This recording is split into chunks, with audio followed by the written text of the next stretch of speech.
কি খবর বন্ধুগণ, কেমন আছো সবাই? একটা ছোট্ট জিনিস তোমাদের বলে যাই। যদি তোমাকে সমাজ কখনো এরকম জিনিসের সম্মুখীন করে যে 50টি বিজোড় সংখ্যার গড় কত, প্রথম 50টি বিজোড় সংখ্যার গড় কত, এরকম জিনিস যদি তোমাকে দেয়, কি করবে ভাই?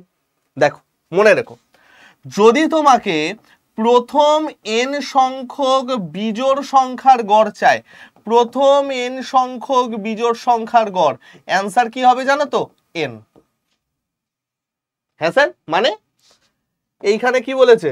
প্রথম 50টি বিজোড় সংখ্যার গড়, তো যেটা আছে সেটাই অ্যান্সার 50। ডান। সেরা না ট্রিকটা? এরকম ধরনের আরো সেরা সেরা ট্রিক জানার জন্য অবশ্যই আমাদের চ্যানেলটাকে সাবস্ক্রাইব করে নিও, এবং যে প্লেলিস্ট সেকশন আছে সেখান থেকে ম্যাথের ট্রিকের WBP কেপির প্রিভিয়াস ইয়ারের যে সিরিজটা আছে সেটা দেখে নিও। ঠিক আছে বস, চলো আজকে আসছি, ক্লাসে দেখা হবে, টাটা।